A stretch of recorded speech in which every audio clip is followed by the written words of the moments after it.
we're here for a major announcement, and it's one that we felt was important that the community hear before we go public on June 5th. And it is important that the public understand that we're going to emerge out of our silent phase of the campaign and go public. It's going to be a special day because there's going to be some great news shared for the community. And part of that great news, I'm pleased to announce, is a major donation. And this is a donation made by the Reed and Elliott family, specifically Kim Reed and Brian Reed, who I'm sure you're all familiar with. Through their foundation, the Reed Elliott Family Foundation, they are making a donation of $1 million.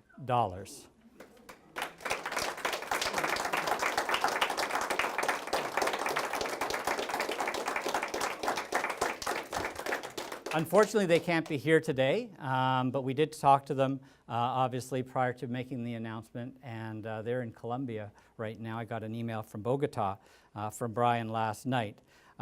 Before I hand it over to Patty, I just want to highlight that there are naming opportunities for major donations.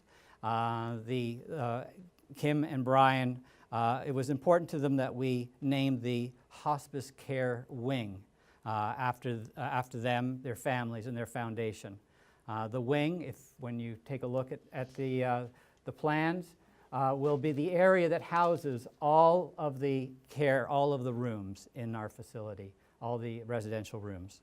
So unfortunately, I wasn't the one that made the request and the call. That came down to Patty and Linda, so they should really be the ones who take the credit for this. So, go ahead. Linda Kay and I went to see Brian and Kim Reed in February of this year. And although we suspected it was a project the Reed Elliots would be interested in supporting, at the same time we were very nervous because a lot was riding on their response. A capital campaign is special because it means you're building something our community doesn't have. It starts with a need, and it's followed by a response to that need. And as more people get involved, it turns into a vision.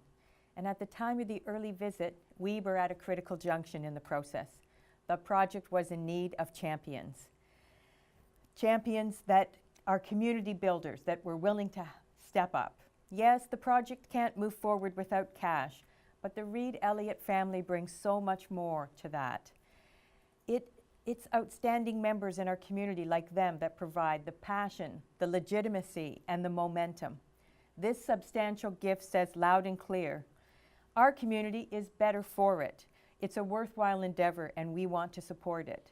And in doing so, they inspire the support of others to give as they can. Back in February, we recognized that without such leadership, it might be at risk. So indeed, a lot was riding on their response. I think I can speak for Linda as well as myself when I say we're overwhelmed by their philanthropy and their generosity, and thank them very much.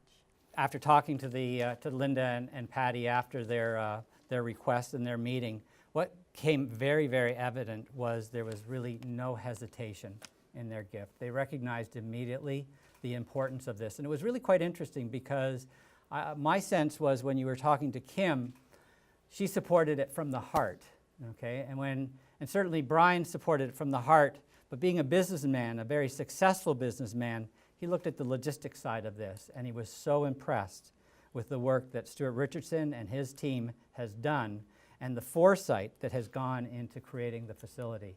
So it was nice to get that sense of credibility and I don't know, anyway, accomplishment and knowing that it spoke to them in those ways.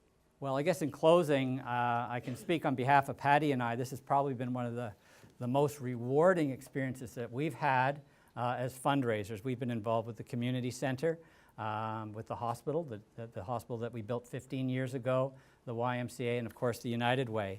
This is a different kind of campaign, and the response we're getting from the community is different than anything else we've ever seen. One of the things I say when I speak to groups is that when we go out and we talk to people, there's two types of people that we meet. Those people who have had a personal experience with hospice, obviously outside of our community, for someone that they know or loved. And when you're talking to them, their stories are just so emotional and so compelling And really, they don't need to hear anything about what we're doing except that we're doing it. The other people that we hear from are the people that have regret that we haven't had this in our community for so long, and they've lost a loved one who could have really benefited from that. And you know, our story is that we're making a pledge that there will never be a sense of regret in our community again after we built this.